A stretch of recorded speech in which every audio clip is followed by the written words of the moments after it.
Hello Mark, I'm Jessie Guanyin from sophomore class. My student number is 53. The title of the speech is Three Lessons on Success from an Arab Businesswoman by Leila Hoteit. Mom, who are those people? It was an innocent question from my young daughter Alia around the time when she was 3. We were walking along with my husband in one of Abu Dhabi's big fancy malls. Alia was peering at a huge poster standing tall in the middle of the mall. It featured the 3 rulers of the United Arab Emirates. As she talked in my side, I bent down and explained that these were the rulers of the UAE who had worked hard to develop their nation and preserve its unity.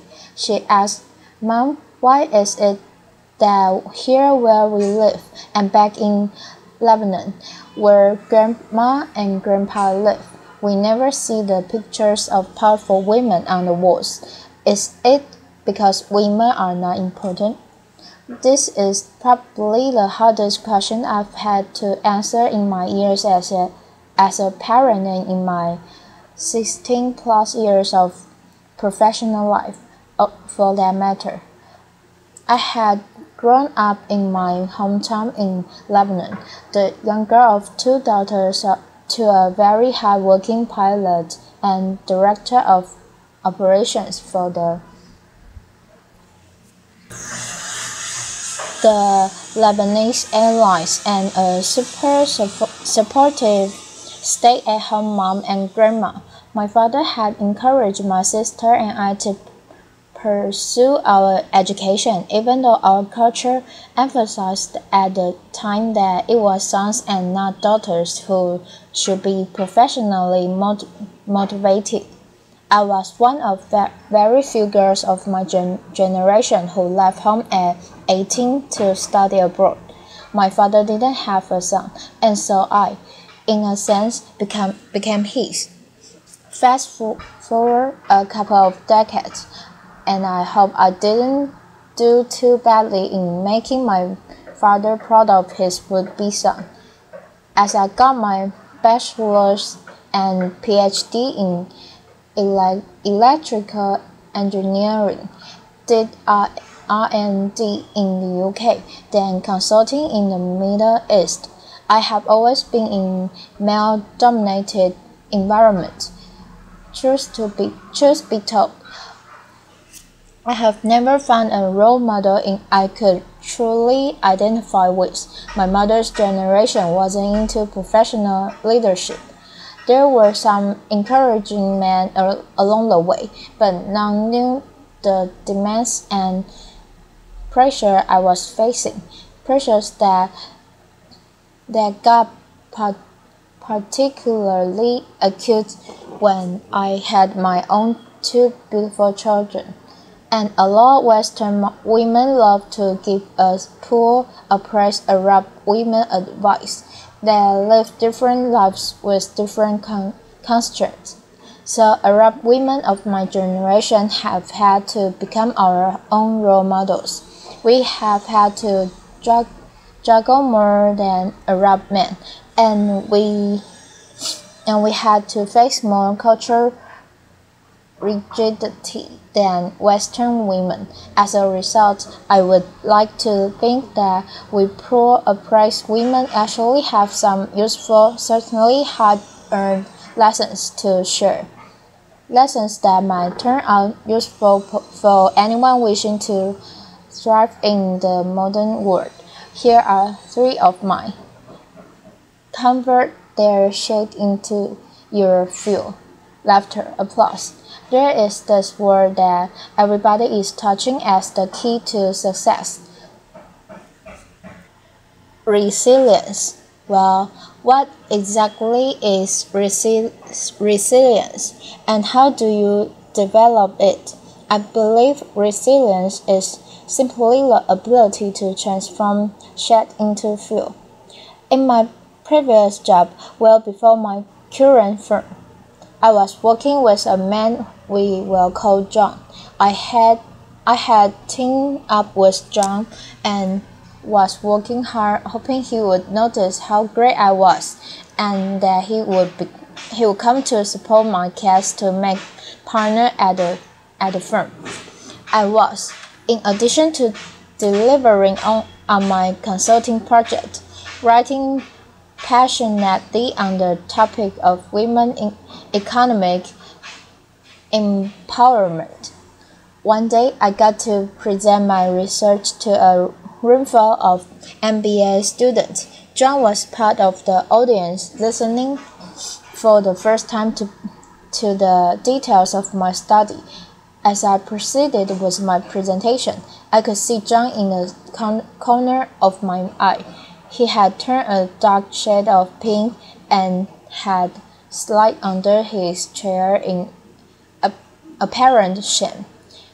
I finished my presentation to an applauding audience, and we rushed out and jumped into the car. There he exploded. What you did up there was unacceptable. You are a consultant, not not an activist. I said, John, I don't understand. I presented a couple of gender parity indices and some conclusions about the Arab War. Yes, we do happen to be today at the bottom of the index, but what is it that I say or presented that was not factual? To which he replied, the whole premise of your study is wrong. What you are doing is dangerous and will break the social fabric of our society. He paused, then added, when women have children, their place is in the home. Time stood still for a long while, and all I could think and repeat in the chaos of my brain was, you can forget about that partnership, Leila. It's just never going to happen. It took me a couple of days to fully absorb this incident and its implications, but once I did, I reached three conclusions. One, that these were his issues, his complexes. There may be many like him in our society, but I would never let their issues become mine. Two, that needed another sponsor, and fast. Laughter. I got one, by the way, and boy, was he great.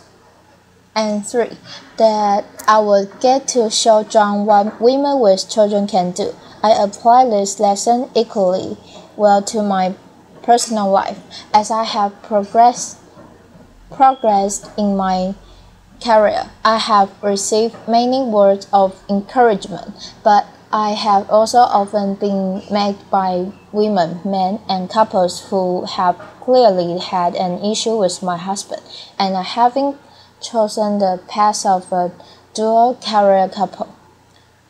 So you get this well-meaning couple who tells you straight out at a family gathering or at a friend's gathering that, come on, you must know you're not a great mom, given how much you're investing in your career, right? I would lie if I said this word didn't hurt.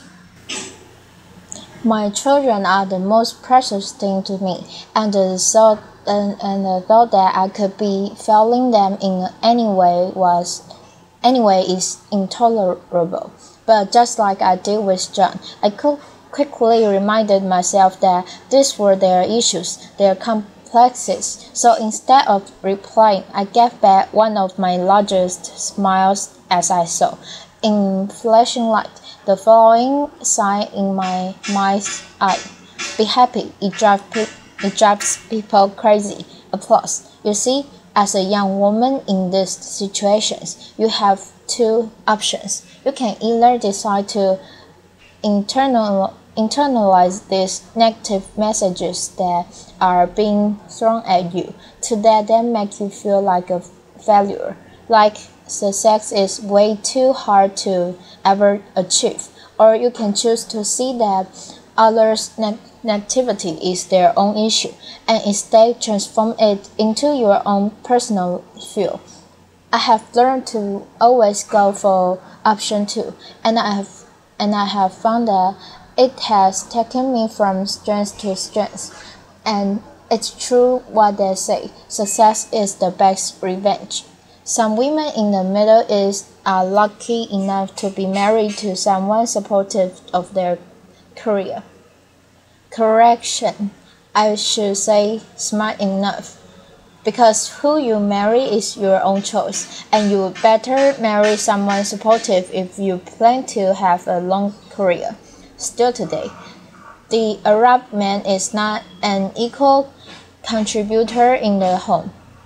It's simply not expected by our society, and even frowned upon as not very manly. As for the Arab woman, our society still assumes that her primary source of happiness should be the happiness and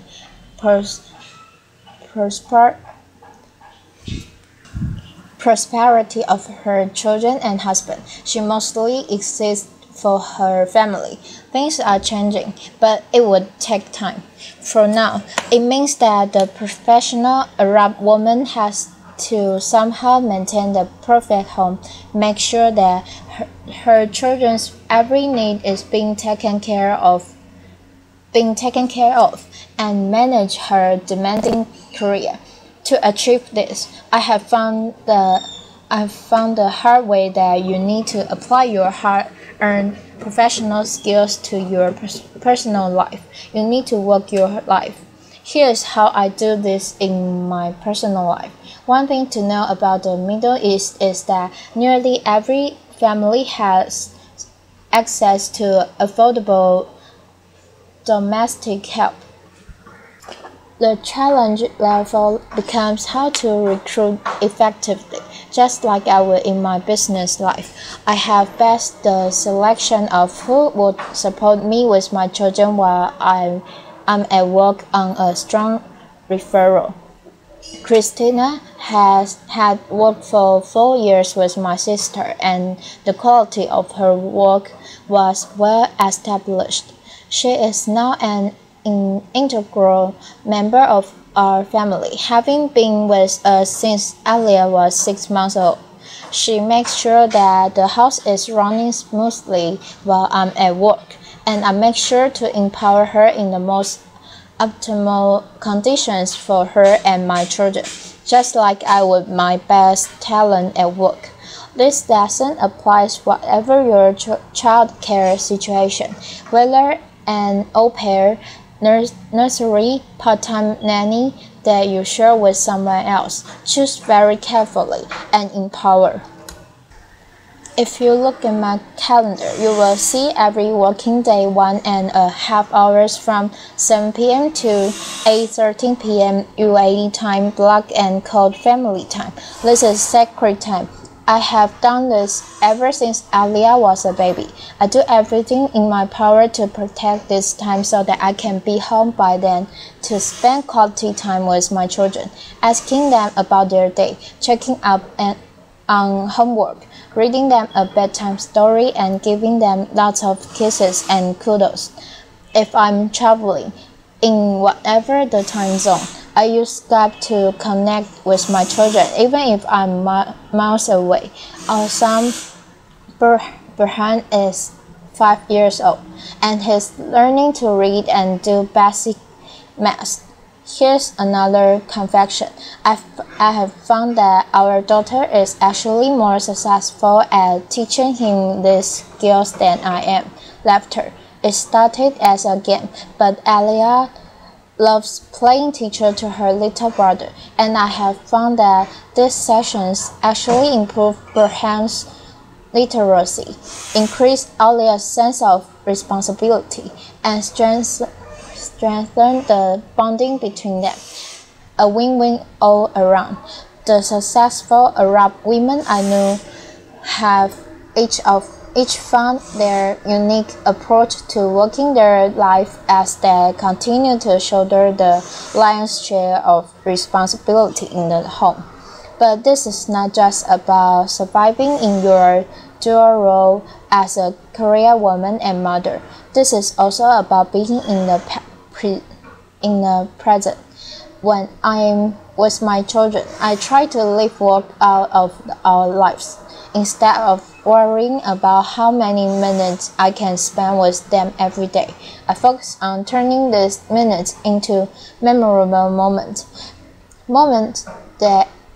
where I'm seeing my kids, hearing them, connecting with them. Joining forces, don't compete. Arab women of my generation have not been very visible in the public eye as they grew up.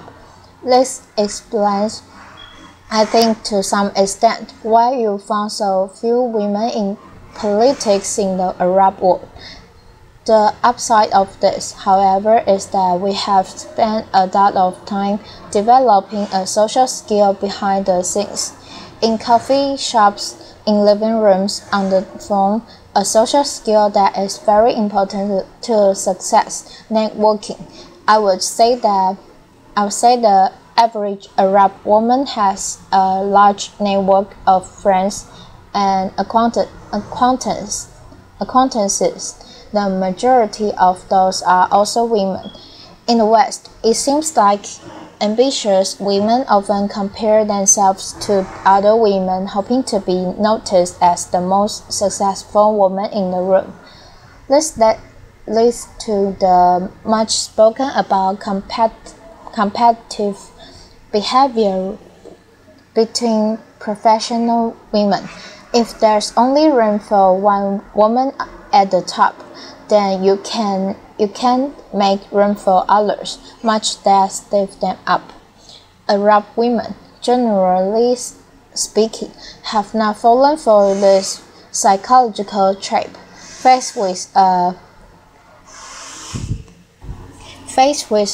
patriarchal society, they have found that by helping each other out, all benefit. In my previous job, I was the most senior woman in the Middle East, so one could think that investing in my network of female colleagues couldn't bring many benefits and that I should instead invest my time developing my relationships with male seniors and peers. Yet two of my biggest breaks came through the support of other women. It was the head of marketing who initially suggested I be considered as a young global leader to the World Economic Forum. She was familiar with my media engagement and my publications, and when she was asked to voice her opinion, she highlighted my name. It was a young consultant, a Saudi lady and friend, who helped me sell my first project in Saudi Arabia, a market I was finding hard to gain traction in as a woman. She introduced me to a client, and their introduction led to the first of very many projects for me in Saudi. Today, I have 2 senior women on my team, and I see making them successful as key to my own success. Women continue to advance in the world, not fast enough, but we're moving. The Arab world too is making progress, despite many recent setbacks. Just this year, the UAE appointed 5 new female ministers to its cabinet, for a total of 8 female ministers. That's nearly 28% of the cabinet, and more than many developed countries can claim. This is today my daughter Alia's favorite picture. This is the result, no doubt, of great leadership, but it is also the result of strong Arab women not giving up and continuously pushing the boundaries. It is the result of Arab women deciding every day like me to converge into fuel, to work their life to keep work out of their life, and to join forces and not compete.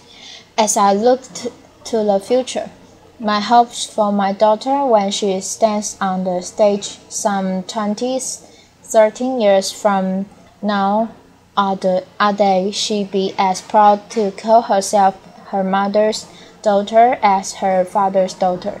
My hopes for my son are that by then the expression her mother's son or mama's boy would have taken on a completely different meaning. Thank you. Applause.